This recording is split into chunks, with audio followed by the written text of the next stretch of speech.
What's going on, guys? This is Ryan with the RK Outpost, and you would think that after years of declining ratings, years of losing money, even the people at the CW would have learned by now that maybe they should stop focusing on identity politics and instead focus on the story. But like we've seen, they continue to double and triple and quadruple down on wokeness. The Arrowverse, when it started on CW, between Arrow and Flash, they had a lot of people watching. You're talking 3-4 million people tuning in to some of these seasons of Arrow and Flash when it started, because back then it was focused on a story. Was there diversity? Was there representation?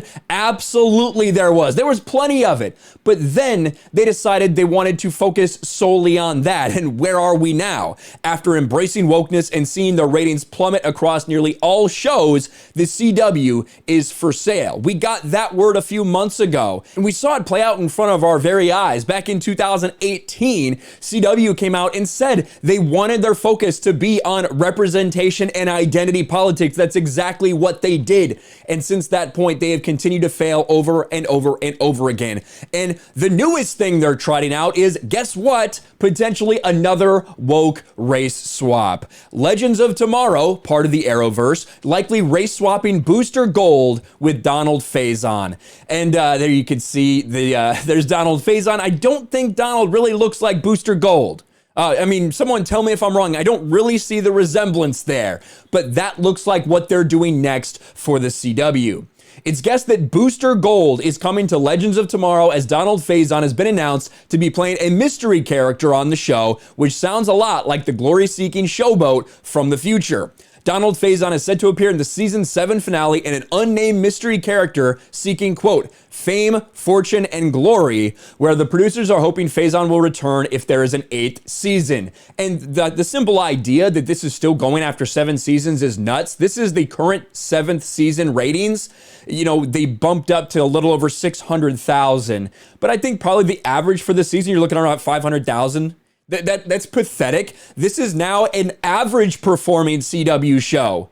And when it initially premiered, like season 1 of Legends of Tomorrow, you're talking about like 2 million, 2.5 million, maybe even more than that people were watching this, until they decided to make the entire series and this entire show and the entire CW network completely focused on identity politics. Whether it's gender swaps, whether it's race swaps, whether it's sexuality swaps, that's everything that these shows have now focused on, which is really sad for something that started off as potentially something that could have been very interesting. But why do people think it's going to be Booster Gold? Well, let's look at this description.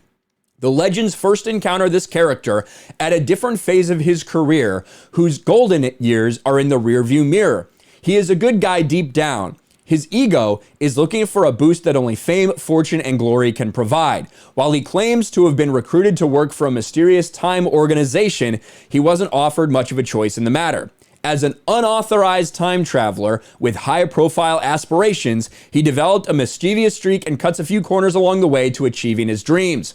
He knows all about the Legends of Tomorrow and finds them inspiring because they're the kind of heroes who started at the ground floor as opposed to inheriting their powers from an alien planet, a spider bite, or wealthy parents. But the big question is whether his respect for the team is going to be able to help the Legends out of hot water or get them into hotter water. Now, if you know anything about Booster Gold, a guy who I think is like from 500 years in the future, like the 24th, 25th century, you know, a person who had a big ego, who was a football star and ended up not being able to have a professional career, forget the exact reason why, and ended up kind of just as a regular, normal person working everyday life. He didn't want that. So he used technology from his day to travel back into the past. And with that technology, he could be considered a hero because that's what he wanted to be. Very much is always about himself. He wants to build his ego. He wants to build his name, his fame, his fortune, everything. That's what Booster Gold is focused on.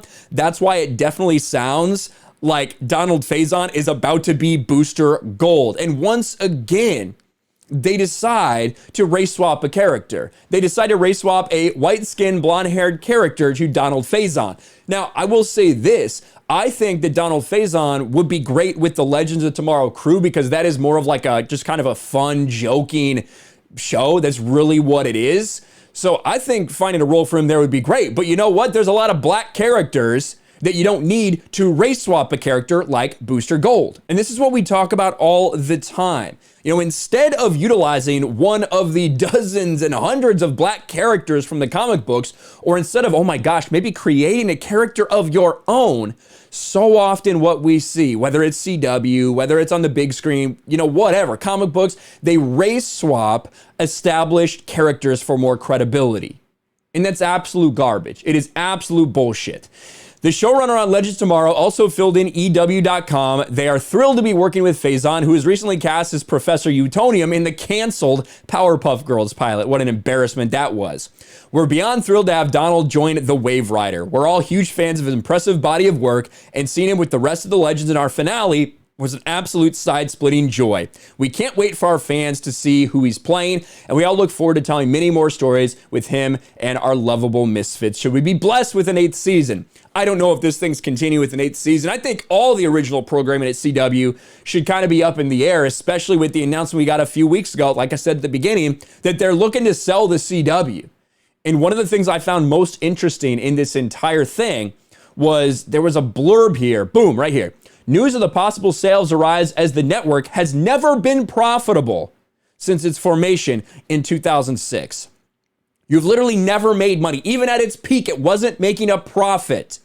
And then you decided to go for diversity and representation and inclusion, and then you fell off a cliff hard. When you look at the numbers these shows are getting, they're lucky. I think they might have 1 or 2 shows that average over 1 million people. You got Walker and you got Superman and Lois. That's it. And even those are barely clinging on.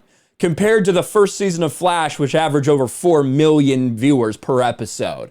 It is pathetic how far they have fallen because of their obsession on identity politics. But let me know what you guys think. It sounds to me from that description, what all fans of the franchise and of the Arrowverse right now are saying is it will be Booster Gold. If it turns out to not be, I'll make a video saying, this is all completely wrong. But it definitely seems to be going that way and trending that direction, especially if you've watched what the CW's done in recent years. But let me know your thoughts about all this in the comments below. Smash a like button, subscribe to the channel, ring the bell for notifications, share this video out there, and I'll talk to you later. Thanks for watching, everyone, and a huge shout out to my patrons. I appreciate you guys so much. Want to follow me on Twitter or Instagram? Check out the description below. You'll find links to my P.O. box and my Patreon as well. And I'll talk to you guys later.